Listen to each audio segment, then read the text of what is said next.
Oh, look, it's Andy Frey. At Andy Frey Show.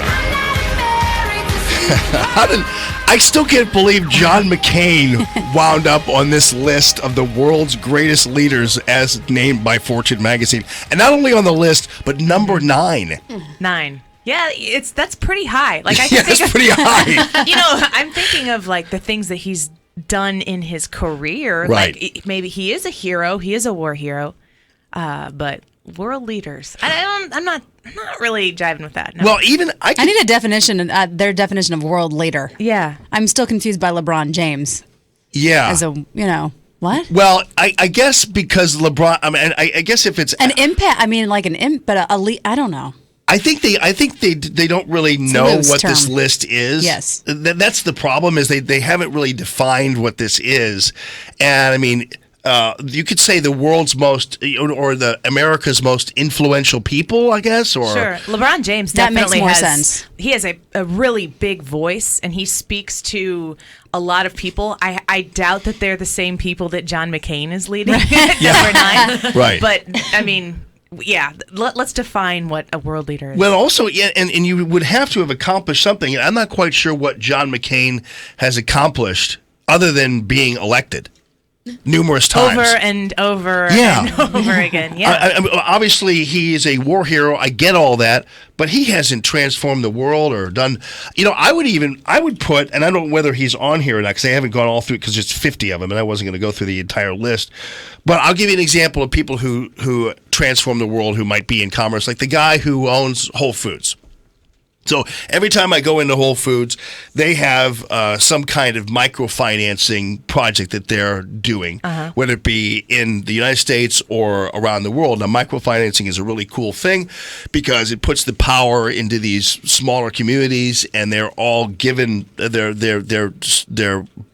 financed. They're being able to start businesses and those kinds of things. And actually, that had a pretty big impact on third world countries and everything else. So I would be able to put that on the list of people who've supported that kind of thing. Maybe we need to make our own list. Yeah. That has some definition to it. Well, and you know what? I know that it's horrible for me to say this as a Catholic, but I'm not quite sure that Pope Francis even deserves to be number 3. And I'm just saying that because I realize he says things but I don't think he has transformed the world. Yeah. That's a pretty high order there, don't you think? Yeah, he certainly has transformed from the peanut gallery where I sit as far as the Catholic Church goes. He seems to be transforming the Catholic Church a little bit. He's definitely not what I have viewed as, standard Catholic politics. Not so much the religion part, but the politics that he's come out and said seems to be pretty bold. So maybe it's a little more transformative than it is just generally leadership. I can see that. I still don't see Theo Epstein. I mean, again, not taking anything away. People just still can't believe it. Right. had they just more aptly defined their criterion, I would think that it would have gone over better. But anyway, well, since AHCA brought it up, I had to research that a little bit, and boom, what I found. So yesterday we had the big knockdown and drag him out with Chris Wallace. Yes, I heard. And did you see what happened later on in the day yesterday? With Chris Wallace? No, with the healthcare bill. That they pushed it off? No, you know what happened? Everything I said was going to happen. Your outline. That's what happened. Everything. When I speak, it just comes to pass. Because President Trump, I tried to convince Chris Wallace. I said, people are not going to. Well, there will be people who will blame President Trump if this thing goes down in flames.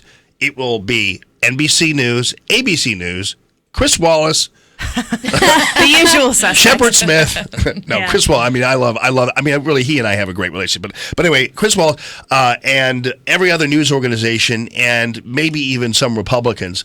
But the fact of the matter is, his strategy, President Trump's strategy, changed from the morning to the afternoon, and it went like this.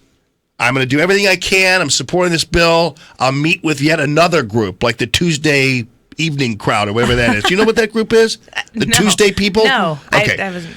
They've got some group, and they're like the Freedom Caucus. So I'm going to meet with all of you. And then as soon as 2 o'clock rolled around, basically they all turned into pumpkins in his mind. And he said, listen, I'm done. This is yours. It's over. And if you vote on it, fine. If you don't, Obamacare stays. This is yours. You own this. And rightly so. You're a parent. I am. So you will wind up being in a situation where the kids are not going to cooperate with you. Usually. when they're awake. Well, and this is exactly what Trump has done, because these guys haven't A, watched Schoolhouse Rock, and B, read Art of the Deal. And so these people in Washington have no idea who they're dealing with here. And so what you do is you say, all right, I'm not going to do my homework. And you tell them, okay, don't do your homework. If you get anything below an A, I'm pulling you out of school, or you're staying home every weekend for the next 3 months. Then you just leave it at that. Yeah. It's put up or shut up time. And they get their homework done. Yeah, they absolutely do. It's the proverbial fine. And then you say, the kid knows what that means. Right. They know they got to show up. Right. So we'll see. Pippi liked my Melba toast reference earlier this morning, which was, all right, you don't want to eat what I'm making? Here you go. Here's a box of Melba toast. Enjoy. Knock yourself out, kiddos. Yeah. And then invariably they'll look at the Melba toast and like, man. It's going to be a very exciting day. Yes. We're going to see what what happens. Be. But you can hang out for just a little bit, right? Sure.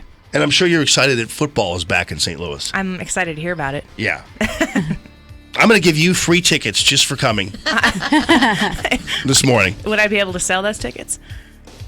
Maybe. It's River City Raiders.